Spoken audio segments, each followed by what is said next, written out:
Funding for this program is provided by Annenberg CPB to advance excellent teaching. It was an oasis, a garden between two of God's rivers, a place of fantastic gods, sacred surrealism, and ruthless pragmatism, a place where we can find our origins, laws, trade, money, and bloodshed on a lavish scale. Mesopotamia, this time on the Western tradition.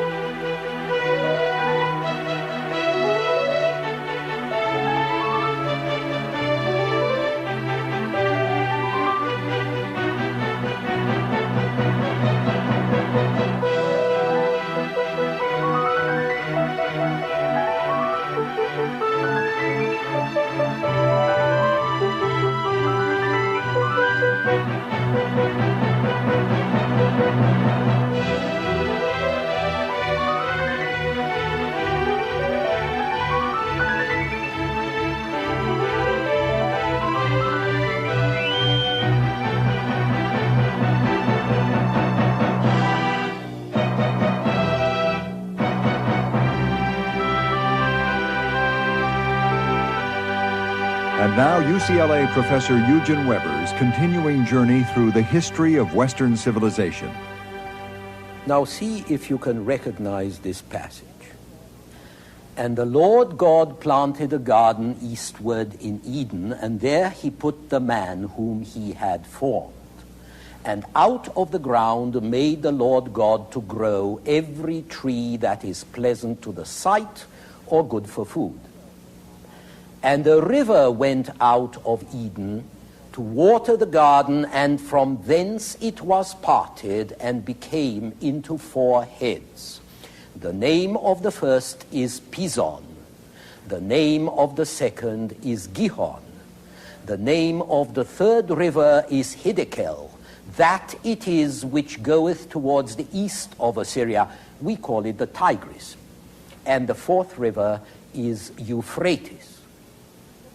Now, of course, this is a passage from the book of Genesis, and it reproduces the image of the garden, an oasis between God's third and fourth rivers, the garden where the first men lived with the animals in the midst of a generous nature that posed no problems. Yet, it was paradise. And paradise is another name for a garden. And this paradise was ancient Mesopotamia, the land between the rivers. But Mesopotamia and the lands around it, from the Black Sea to the Persian Gulf, from the Iranian plateau to the Mediterranean, were a paradise in the shadow of natural disasters, just as the Garden of Eden was paradise in the shadow of the fall.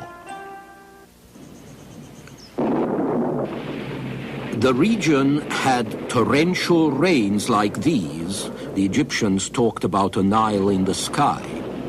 It had hurricanes, terrible sandstorms, uncontrollable floods, as we know from the story of the Great Flood, which the Israelites got from a Babylonian epic. And when nature was making life hard and unpredictable, people were with fire and sword.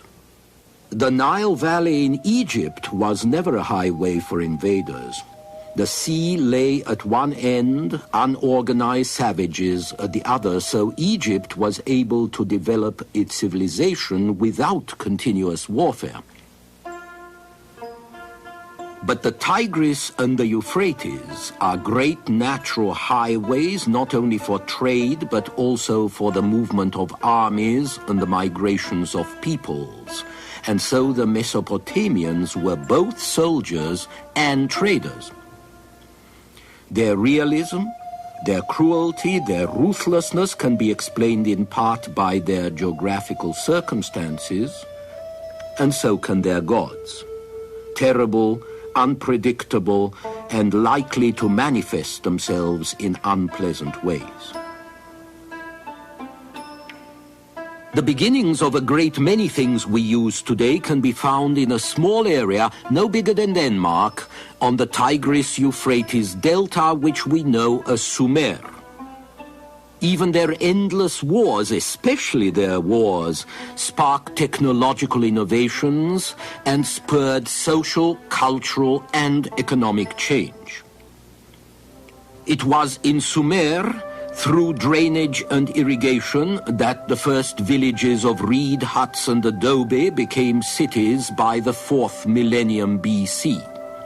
The founders of this first Mesopotamian civilization were called Sumerians. It's in this general area that we think the wheel first appeared, adapted from the potter's wheel and replacing the sledges that were used to transport heavy loads. Around 2000 BC, someone invented spokes, which made the wheel much lighter, and later still the axle was invented, and so people in the Near East were the first to hunt and make war in chariots, which gave them a significant advantage. By the time history begins, that is, by the time we start to have written records around 3000 BC, we find not only cities in Sumer, but also vast temples and a complicated social structure headed by priests. The social cement is provided not by a river and its water, as in Egypt, but by the temple, which rules and dominates the community, which dominates the countryside, and around which a city grows. The construction of a temple was a cooperative task. The labor de centenas de pessoas tinha que ser coordenado, dirigido, tudo planejado com precisão. E, na verdade, o esboço de um templo ou edifício era feito com cordas antes que fosse iniciado o trabalho.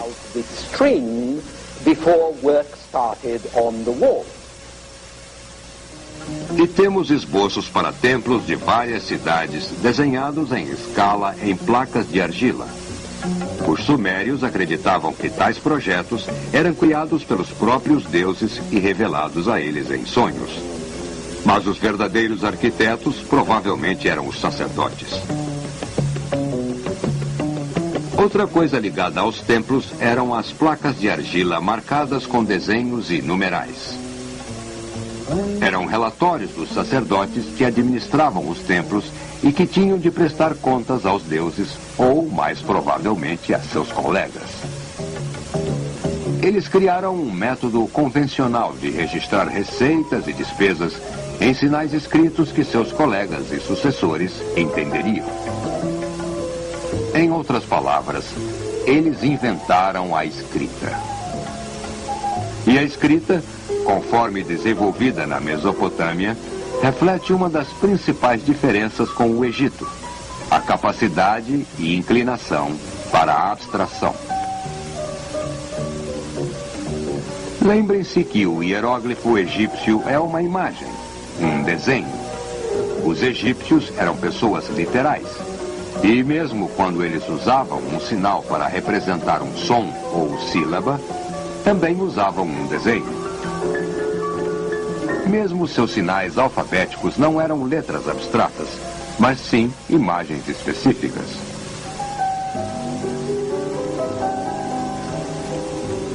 Mas os sucessores dos sumérios, os semitas, deram mais um passo adiante.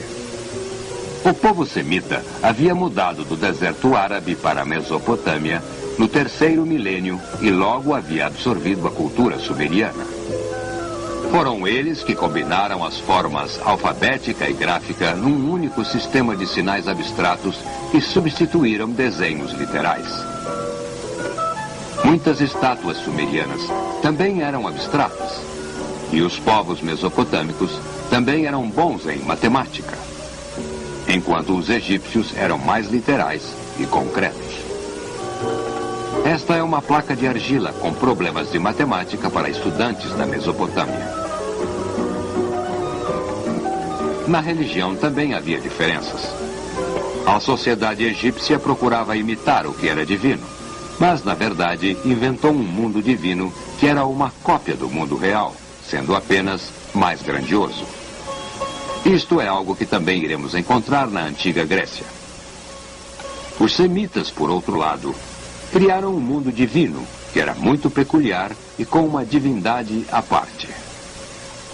Eles usavam deliberadamente um tipo de surrealismo sagrado para afastar-se do realismo, enfatizando o aspecto fantástico de seus deuses com grandes olhos hipnóticos e atributos não humanos. Pode-se dizer que, enquanto os egípcios tentavam capturar a diferença entre o humano e o divino, aumentando a escala das coisas, isto é, fazendo maiores tumbas, estátuas e imagens, os semitas buscavam qualidades de mistério, fantasia e essência.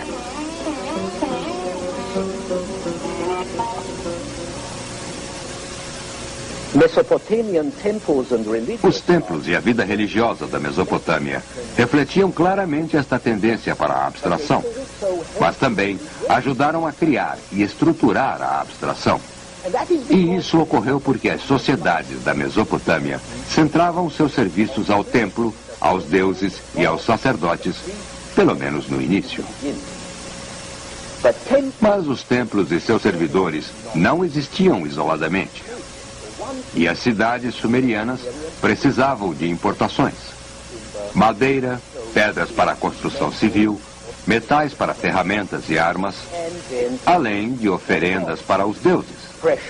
Pedras preciosas do Afeganistão e Índia, madrepérola do Golfo Persa.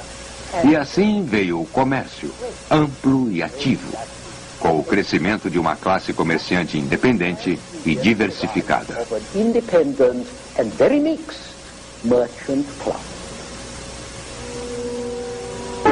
As caravanas e navios mercantes da época eram grandes agentes para a difusão de cultura. Artesãos livres viajavam com as caravanas, buscando um mercado para suas habilidades. Os escravos faziam parte das mercadorias, já que inimigos derrotados eram mais úteis vivos do que mortos. E todo esse pessoal, escravos, membros de caravana ou tripulações de navios, tinham que ser acomodados em outras cidades. Estrangeiros que iriam buscar os confortos de suas próprias religiões, assim como ocorre hoje em dia. Artes e utensílios eram facilmente difundidos. O machado encaixado dos artesãos da Mesopotâmia, por exemplo, que foi um grande avanço em relação ao modelo antigo, preso por cordas. Seus machados chegaram ao Mar Negro e a Troia. Suas rodas de olaria mais rápidas, que faziam jarras como esta, chegaram à Índia, Grécia e Egito. E este último também adotou as técnicas de confecção de vidro da Mesopotâmia 1000 anos após terem aparecido por volta de 2500 a.C. Talvez o mais importante, metalúrgicos da Mesopotâmia e da Anatólia ao norte descobriram como usar fornalhas para derreter minérios. Cobre no 4º milênio, bronze no 3º e ferro no 2º. Isso trouxe lindos objetos à região, mas também utensílios bélicos como o capacete. Metais mais fortes fazem melhores armas, uma vantagem sobre os vizinhos na guerra e também no comércio, pois tudo que você faz melhor que os outros pode ser vendido. O comércio também criou populações mais mescladas nas cidades da Suméria, porque comerciantes, artesãos e escravos moviam-se de um lugar a outro. Assim, o princípio sanguíneo das sociedades primitivas, em que todos os membros têm um ancestral comum, tornou-se uma espécie de ficção. Como resultado, o controle do templo sobre uma cidade era menos rígido, e o deus ou deuses que governavam através de sacerdotes foram substituídos por um governador ou rei que governava em nome de um Deus. Vocês podem considerar esta distinção sutil, mas foi um primeiro passo para o poder secular, não um poder sagrado ou sacerdotal, mas sim o poder de leigos. Embora os governantes seculares acabassem declarando-se semideuses, eram basicamente vistos como representantes de um Deus, encarregados de aplicar sua vontade.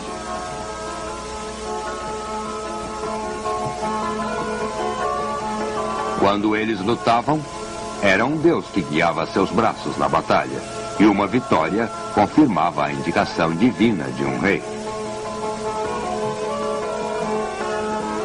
E quando eles legislavam, apenas interpretavam e aplicavam as leis que os deuses haviam criado para os homens.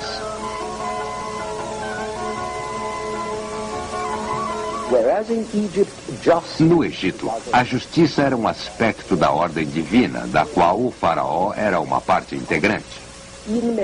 Na Mesopotâmia, assim como em Israel, a justiça era uma expressão dos comandos de Deus, da vontade divina, conforme escrito por um homem em quem Deus confiava, como, por exemplo, Moisés.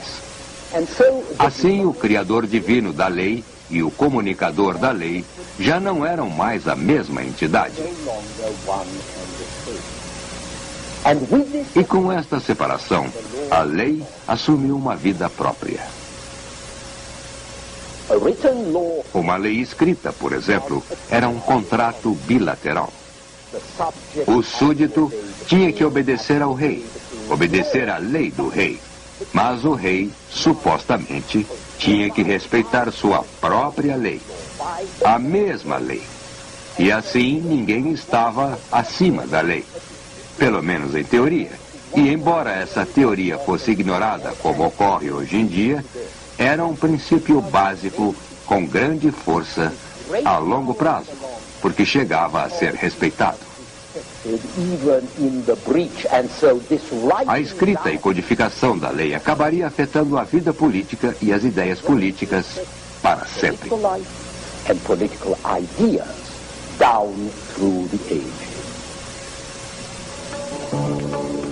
Mas na época, os reis da Mesopotâmia eram em grande parte senhores de guerra, uma tarefa que devia mantê-los muito ocupados, já que a guerra tinha um papel muito relevante nas sociedades antigas. Embora os camponeses produzissem um superávit, este ficava concentrado nas mãos de um grupo relativamente pequeno de pessoas. Isto limitava as oportunidades de expansão da população rural e os camponeses pobres acabavam tendo que procurar novas terras para plantar. As cidades da Suméria patrocinavam obras de melhorias contra o deserto e os pântanos. Mas, como ocorre hoje em dia, a opção que mais economizava o trabalho era o roubo. Por isso havia guerras intermináveis entre as cidades, uma tentando capturar ou recuperar as terras de outra. Eventualmente, um típico imperialismo resultaria desse estado belicoso.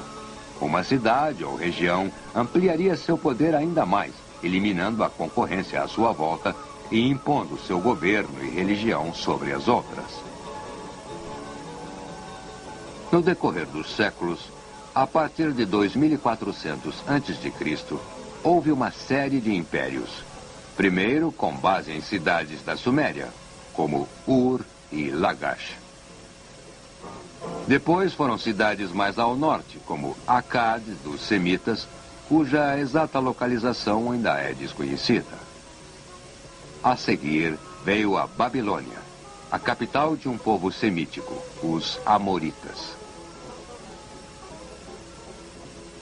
A Babilônia era o grande centro comercial da região. Havia um número incrível de idiomas e dialetos que se ouvia nas ruas e mercados, o que inspirou a lenda da Torre de Babel. Embora o protótipo do templo em espiral, ou zigurate, tenha sido criado pelos sumérios. Por volta de 1800 a.C., o rei da Babilônia, Hammurabi, deu a seu povo um código escrito de leis públicas e privadas.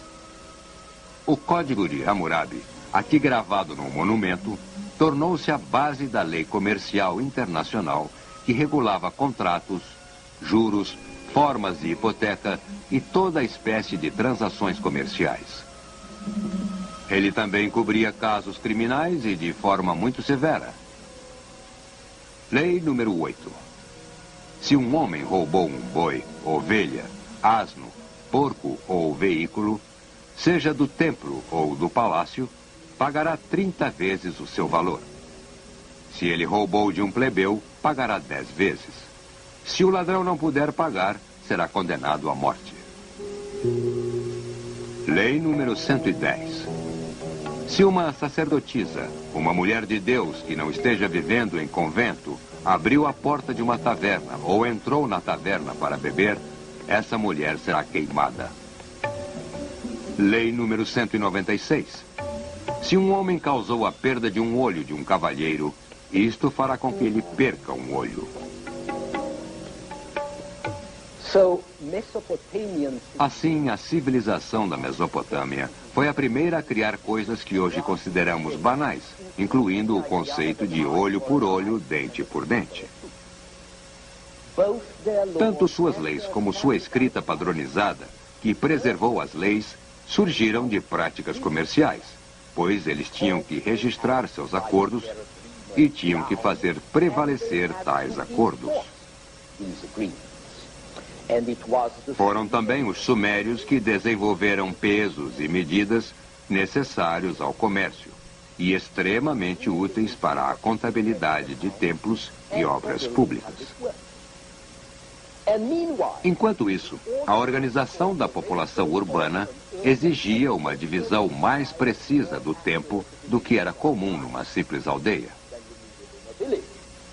Por isso, os sumérios dividiram dia e noite em 12 horas cada, de onde vêm nossas 24 horas, e criaram instrumentos para medir esses intervalos.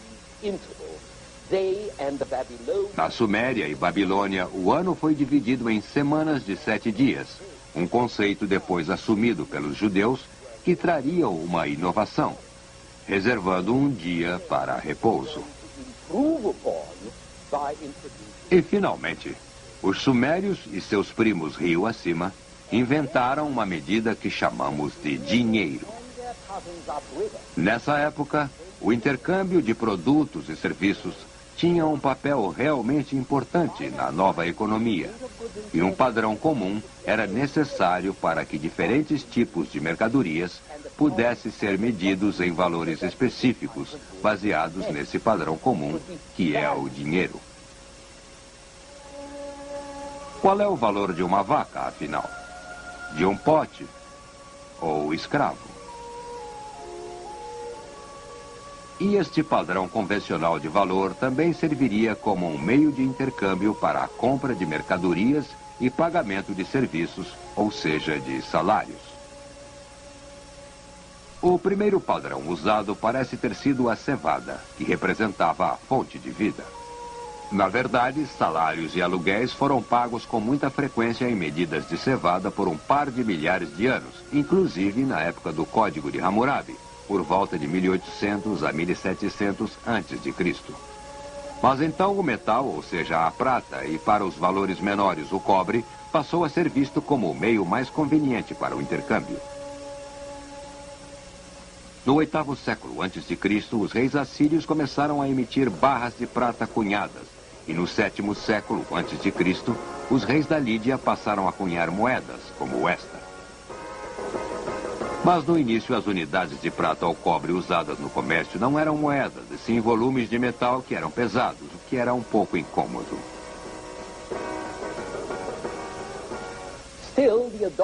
Mas a adoção de um padrão metálico convencional marca a transição de uma economia natural, na qual os objetos são trocados, para uma economia financeira, em que tudo pode ter seu preço indicado em shekels de prata ou punhados de cevada.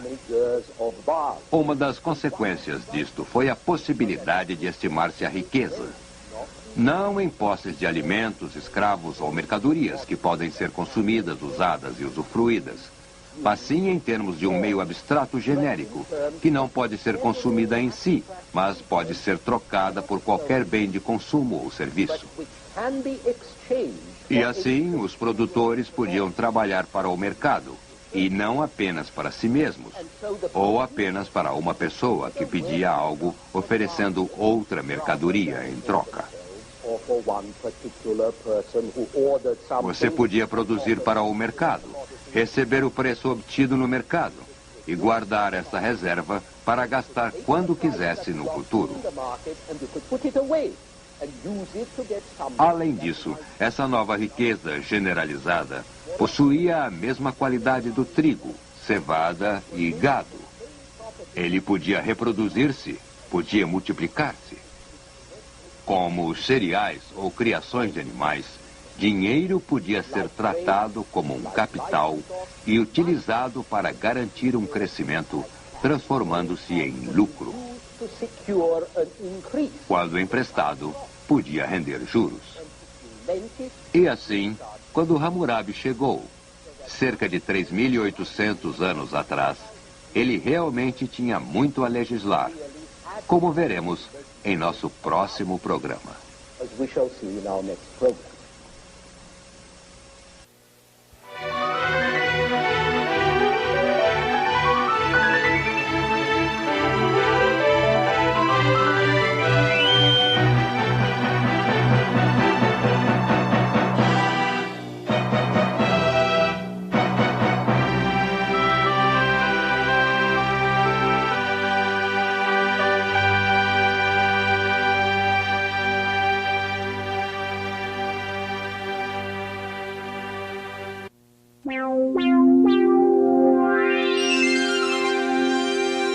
Funding for this program is provided by Annenberg CPB to advance excellent teaching. For information about this and other Annenberg CPB programs, call 1-800-LEARNER and visit us at www.learner.org.